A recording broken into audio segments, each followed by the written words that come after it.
No meu tempo de militar, tive a oportunidade e o privilégio de conhecer na Base Aérea de Sintra um fotógrafo da altura, da área da fotografia cartográfica, da fotografia aérea e cartográfica, o mestre Penaguião, eu só o sei dizer pelo apelido, e que me mostrou o fascínio das imagens que seriam bidimensionais e que através de aparelhómetros, para nós hoje perfeitamente entendíveis, mas para a época, para um jovem com 20 anos, aquilo era tudo abstrato.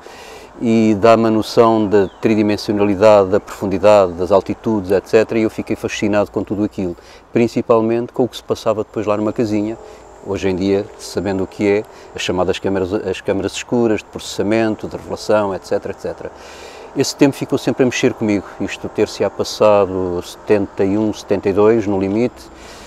Terminei o serviço militar, entretanto em Portugal há uma revolução democrática no 25 de abril de 1974, o país envereda por outros caminhos ditos de liberdade, etc. Pronto, deixando esse pormenor, nos finais de 70, em 78 sensivelmente, ingressei numa instituição que é reconhecida aqui em Portugal, que não é académica, é uma associação também cultural, sem fins lucrativos, chamada ARCO, Centro de Arte e Comunicação Visual. Nessa instituição faço a minha formação enquanto fotógrafo e acima de tudo, enquanto fotógrafo de aplicação para a área da arquitetura, para a área da fotografia de grande porte, de grande formato, com as câmaras basculantes, com o mestre dos mestres, que é o Manuel Silveira Ramos. E ele entendeu que eu seria um aluno razoável e, sendo razoável, diz-me: preciso de ti aqui na instituição, preciso que comeces também a dar aulas. E assim vai acontecer, ou seja, a partir do ano 81, 82, ingressei nessa instituição como professor, ou como docente, ou como formador, ou como lhe queiram chamar. Obviamente ainda muito inexperiente, muito a aprender como é que se ensina, mas como sempre fui muito metódico, muito aplicado, rapidamente entendi os porquês de como ensinar fotografia. E fundamentei estes meus porquês em 3 premissas muito básicas. Se nós trabalhamos com câmaras, o que é que são as câmaras? Se trabalhamos com a luz, o que é a luz? Se trabalhamos com os materiais fotossensíveis, não é bom pôr os CDs ou o que quer que seja, ou os cartões de memória na química, porque não processam, e também não é fácil trazer as coisas digitais para dentro da química ou ao contrário. Pronto, brincando e ironizando com coisas muito sérias. Escalpelizando estas 3 vertentes, comecei a aprofundar cada vez mais, de tal maneira que hoje tenho, e o ARCO reconhece isso, uma metodologia de ensino na vertente técnica muito aprofundada. Em paralelo, no mesmo ano de 82, eu entrei no ARCO em 79, 80, como disse há pouco. No ano de 82, juntamente com António Sena e mais 5 colegas, fundámos uma associação também sem fins lucrativos, chamada Éter Vale Tudo Menos Tirar Olhos, muito dedicada à fotografia e à história. Recentemente, há uma colega nossa, portuguesa, que faz uma tese de mestrado e escreve a sua tese de mestrado, tenho que retificar, de doutoramento, e transformou a tese de doutoramento em livro, e o livro chama-se, foi editado no ano passado, Éter, um laboratório de fotografia e história. Éter Vale Tudo Menos Tirar Olhos, um laboratório de fotografia e história. Portanto, já temos o direito a ter uma tese de doutoramento sobre nós próprios. O que é que se fez na Éter? Uma divulgação permanente da cultura fotográfica em Portugal. O que é que implicou? Quem lá estava associado, estes 5 fundadores, ainda aprofundaram mais os conhecimentos que tinham. Eu hoje posso-me assumir como um investigador em História da Fotografia, agora tenho que o dizer, não é pela via académica, é um investigador independente. Na vertente tecnológica, aí estudei muito, como todos nós temos que estudar muito, e só consigo ensinar razoavelmente bem estudando muito. Nunca deixei de estudar, hoje com quase 70 anos continuo a aprofundar o nível de conhecimento, etc. Portanto, separando novamente em relação à pergunta inicial, um tempo curto de força aérea onde eu descubro a fotografia e depois digo para mim mesmo que quero esta atividade dentro da minha vida. Nunca trabalhei na área da engenharia, que é a minha formação de caráter académico, mas sim sempre na área da investigação tecnológica, fotográfica e também da sua história. Bom, estão aqui sensivelmente em 5 minutos cerca de 40 anos de vida, dentro do meu tempo atual.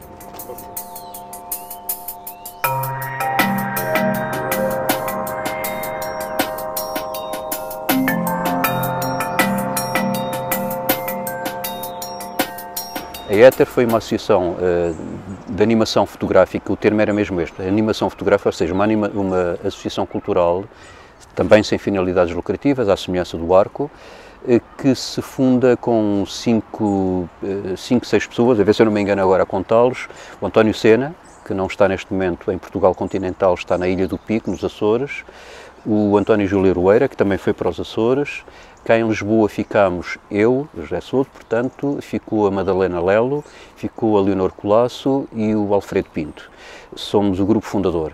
Agora, antes deste grupo fundador ter fundado a Éter formalmente no cartório notarial, a Éter foi, antes de o ser, já o era, ou seja, já tinha um conjunto enorme dos atuais e contemporâneos fotógrafos portugueses envolvidos com esta estrutura, ou seja, era um espaço de tertúlia para se refletir cultura, não era para se refletir equipamentos, nem se a tua lente é mais comprida do que a minha ou é mais pequenina do que a do vizinho do lado.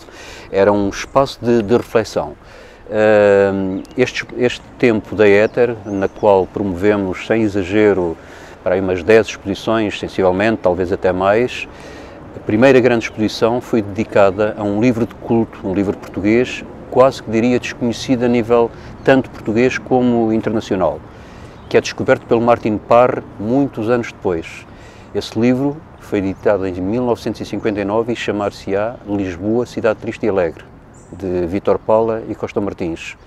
Foi um flop para a época, porque era um livro irreverente, era um livro carregado de uma outra energia positiva, era um livro a preto e branco, parecia colorido no sentido profundo do termo, ou seja, um preto e branco com energia e não o preto e branco cinzento, Estado Novo, digamos, quase que pró-fascista, é exatamente o oposto. Moral da história, não teve aceitação. Ao não ter aceitação, os autores abandonaram o projeto. Este projeto é retomado com a autorização dos autores, pelo António Sena e com o grupo de trabalho da Éter, recuperarmos página a página dos restos do livro abandonados em 1959. E com esses restos dos livros conseguimos recompilar, salvo erro, 200 ou 300 livros antigos. Isto foi de tal maneira importante que nas múltiplas reflexões que têm vindo a ser feitas, recentemente, e aqui é um recentemente, não tão recente assim, mas para aí 10 anos, sensivelmente, o Martin Parr, quando escreve o seu livro Photobook and History, no volume 1, dedica 2 a 3 páginas ao livro Lisboa, Cidade Triste e Alegre. Segunda grande exposição, também num fotógrafo português que entretanto já faleceu, Gerard Castelo Lopes, também da mesma geração, dos anos 50. Também abandonou a fotografia nos anos 50 por considerar talvez não conseguir ser o Cartier-Bresson português, que ele adoraria sê-lo. E teve sempre este mito na sua cabeça. Foi um fotógrafo excelente, também com muitas exposições, bastantes livros publicados ou edições feitas, de um tempo em que a fotografia em Portugal tinha uma tutela política muito grande. Ou seja, não se podia, através dos jornais, promover uma fotografia intensa, uma fotografia com conteúdo efetivo, no sentido social, sob o risco do fotógrafo poder ser perseguido ou preso pela polícia política. Portanto, não seria fácil este atirar de pedra no charco, como se diria em português. Estes grupos dos anos 50, 60 foram-se diluindo. Entretanto, há de se dar, como disse há pouco, o 25 de abril de 1974, e entretanto com a liberdade e com o país a começar a viver a democracia, como estamos hoje em dia a viver, 40 anos depois, já temos uma outra maneira de estar, uma outra cultura. Mas à época, na transição para a democracia, a cultura fotográfica em Portugal era diminuta, para não dizer mesmo ao nível do zero. A Éter, nisso, é a primeira tentativa de se fazer algo de diferente, algo de inovador, algo de reflexivo. Daí a razão de eu depois ter encaminhado também muito do meu trabalho para a investigação em História, como investigador independente, tal e qual como disse há pouco.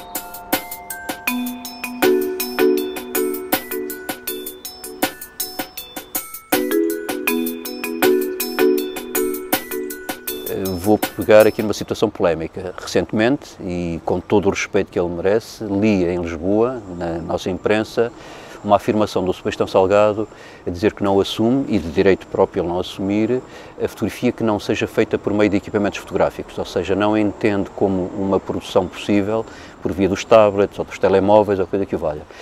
Eu, nesse aspecto, atrevo-me a ser atrevido, ou seja, talvez a minha não cultura aprofundada, como a que o Sebastião tem em relação à fotografia, me permita dizer, pela experiência que tenho tido com os alunos, que por vezes o recurso não tem forçosamente que ser a câmara fotográfica no sentido convencional e que se podem fazer fotografias muito significativas por via dos outros meios, das tecnologias do século XXI.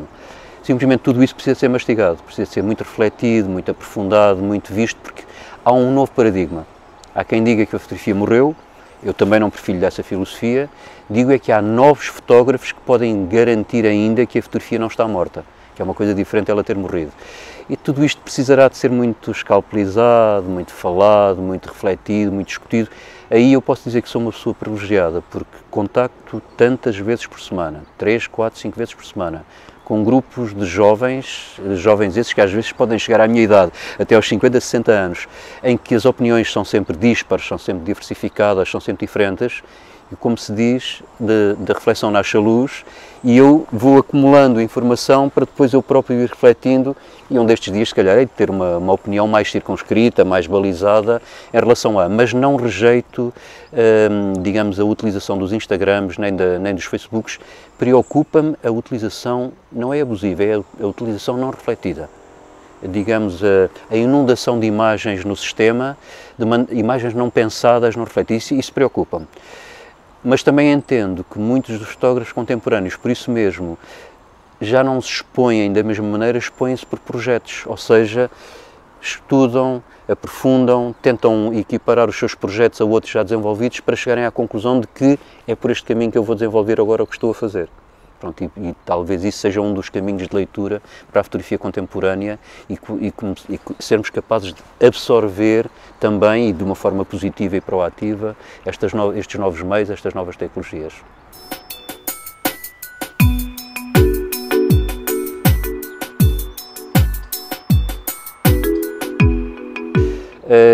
Recentemente tenho andado a preparar, está agora no Designer, a ser organizado para ver se no próximo ano é apresentado a público, uma pequenina história de fotografia para crianças, que terá um título, por enquanto provisório, que será O Atribulado Casamento da Dona Luz com o Sr. Pixel.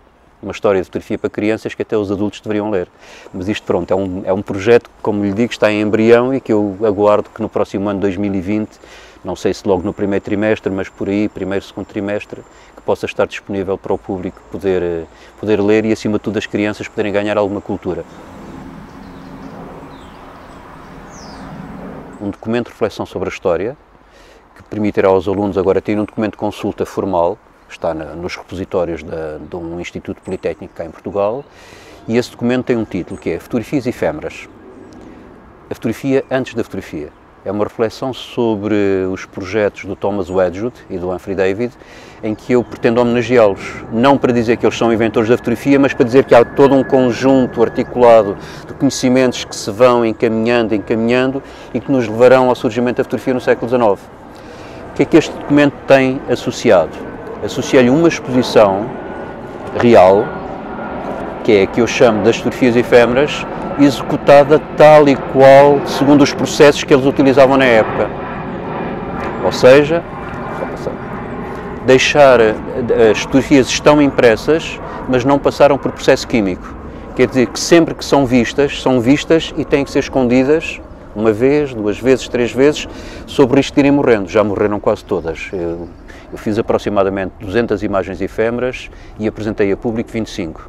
Essas 25, tantas vezes já as mostrei, ou seja, a exposição já foi apresentada, salvo erro, em locais diversificados de norte a sul do país, em 7 ou 8 sítios distintos, já tantas vezes foram vistas e escondidas que já estão praticamente destruídas. Ou seja, a luz já as contaminou, daí a razão de serem efêmeras. Isto poderá pegar como reflexão também numa outra vertente, que é, o Juan Fontecoberta diz muito bem, no seu livro da Caixa de Pandora, a fotografia depois da fotografia. E eu estou a refletir na fotografia antes da fotografia. Pronto, estes dois momentos dão aqui balizas possíveis para os alunos poderem refletir. Foi esse o meu objetivo, de caráter pedagógico. Deu-me trabalho, custou-me muito dinheiro, fiquei muito feliz com o projeto, tive uma colaboração importantíssima, porque foi ele próprio o meu orientador de estágio, ou orientador de projeto, o engenheiro Luís Pavão, que também não se quer assumir como engenheiro, mas sim como fotógrafo. É investigador, esteve em Rochester, como é que eu ia te explicar, é especialista na área da conservação em fotografia e dos processos históricos. É ele que traz o executar dos processos históricos nos anos 80 para Portugal. Ele foi colega dos Osterman, do International Museum of Photography e do Centro de Investigação de Rochester, e já conseguiu inclusive trazer esses dois colegas cá a Portugal em momentos diferentes, e de facto o Luís Pavão para mim foi uma figura fulcral. Porque esta minha ligação ao Pavão? Nós éramos colegas no Politécnico em Tomar e por sua vez fomos colegas no tempo de engenharia no técnico.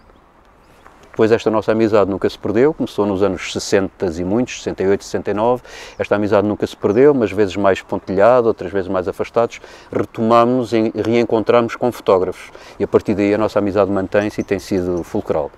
Ainda tive, e isto para mim também é um momento de orgulho, nesse mesmo projeto, dois orientadores, além do Luís Pavão, foram dois ex-alunos meus, dois fotógrafos contemporâneos, dois deles também ligados à Sofia Silva, que é o caso do Duarte Neto e do Walter Ventura.